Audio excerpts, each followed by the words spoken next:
1948 జనవరి 30 సాయంత్రం 5:17 ఢిల్లీలోని బిర్లా హౌస్ మహాత్మా గాంధీ ప్రార్థన సమావేశానికి వెళ్తున్నారు. ఆ సమయం ఒక మనిషి ముందుకు వచ్చి నమస్కారం చేస్తున్నట్టుగా చేసి 3 బుల్లెట్లు గాంధీ గుండెల్లోకి కాల్చాడు. గాంధీజీ నేలపై కూలిపోయారు.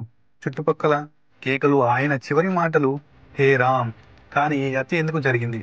ఎవరు ఈ నాథూరాం గోడ్సే? ఆయనకు గాంధీపై కోపం ఎందుకు వచ్చింది? ఈరోజు చరిత్రలోని ఆ నిజాన్ని తెలుసుకుందాం. నాథూరాం వినాయక్ గాడ్సే 1910 మే 19న మహారాష్ట్రలోని బారామతి సమీపంలో చిన్న గ్రామంలో జన్మించాడు. చిన్నప్పుడు చదువులో చురుకుగా ఉండేవాడు.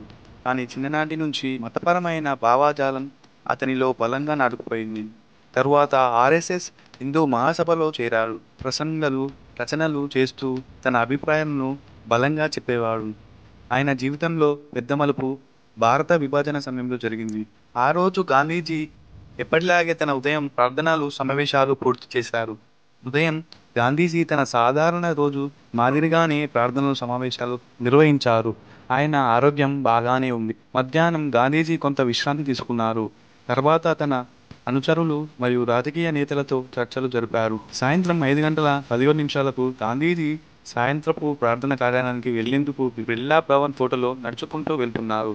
ఆయనతో పాటు మను గాంధీ, అబ్బా గాంధీ ఉన్నారు. ఆ సమయంలో నాథూరాం గోడ్సే ముందుకు వచ్చి గాంధీజీకి నమస్కరించి దగ్గరగా వెళ్ళి తన బర్నింగ్ పిస్టల్తో 3 బుల్లెట్లు ఛాతీలపై కాల్చాడు. బుల్లెట్ తగిలిన వెంటనే గాంధీజీ హే రామ్ అని అన్నారు. ఆయన అక్కడికక్కడే కుప్పకూలిపోయారు. గాంధీజీని బిర్లా భవన్ గదిలోకి తీసుకెళ్లిన అప్పటికే ఆయన మరణించారు. దాడి తర్వాత అక్కడున్నవారు గాడ్సేను పట్టుకున్నారు. కానీ అతను పారిపోవడానికి ప్రయత్నించలేదు. తన చర్యలపై పక్షపాతం చూపలేదు. ఈ వార్త తెలిసి భారత్ అంతటా మరియు ప్రపంచవ్యాప్తంగా దిగ్భ్రాంతి, శోకం వ్యక్తమైంది.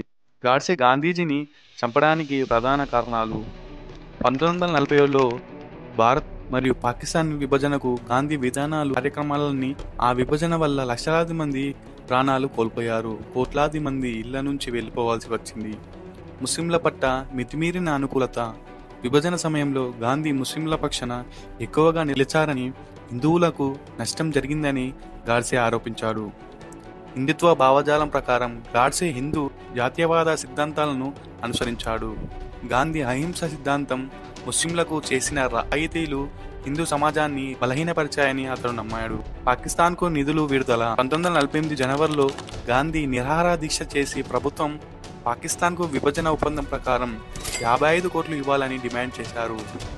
కాశ్మీర్ యుద్ధం జరుగుతున్న సమయంలో ఇది దేశద్రోహమని గాడ్సే భావించాడు. అలాగే గాడ్సే కోర్టులో వ్యక్తిగతంగా గాంధీని గౌరవించిన ఆయన రాజకీయ నిర్ణయాలు దేశానికి హానికరమని నమ్మి హత్య చేశానని చెప్పాడు. అలాగే నాథూరాం గోడ్సే ఒకడే కాకుండా అతనితో పాటు వినాయక్, దామోదర్, సవర్కర్, నారాయణ మరియు మరికొంతమంది కలిసి పెద్ద కుట్ర పన్నారని అంటారు. కొంతమంది చరిత్రకారుల ప్రకారం సవర్కర్ ఇంట్లో ముందే హత్య ప్రణాళిక చర్చించబడిందని సాక్ష్యాలు ఉన్నాయి. గాంధీజీకి సాధారణంగా పోలీసులు దగ్గర భద్రత కల్పించేవారు. కానీ హత్య రోజున ఆయన్ని కాపాడే బాధ్యత తగ్గించబడింది. ఇది యాదృచ్ఛికమా లేక ఎవరో కావాలని భద్రత తగ్గించారా అన్న అనుమానం కూడా ఉంది. కొందరి భావన ప్రకారం గాంధీజీ అహింస సిద్ధాంతం, స్వాతంత్ర పోరాటంలో ఆయన ప్రభావం బ్రిటిష్కి ఇష్టం లేకపోవడం వల్ల బ్రిటిష్ ఇంటెలిజెన్స్ ఏజెంట్లు కూడా పరోక్షంగా కుట్రలో ఉండవచ్చని అంటారు. దీనికి స్పష్టమైన ఆధారాలు లేవు. అధికారిక కథనంలో గాంధీజీ చివరి మాటలు హే రామ్ అని చెబుతారు. కానీ కొంతమంది సాక్షులు ఆయన ఏం మాట్లాడలేదని, ఇది తర్వాత జోడించిన కథ అని అంటారు. అలాగే చరిత్ర అనేది ఒక కోణంలో అర్థం చేసుకోవడం కుదరదు.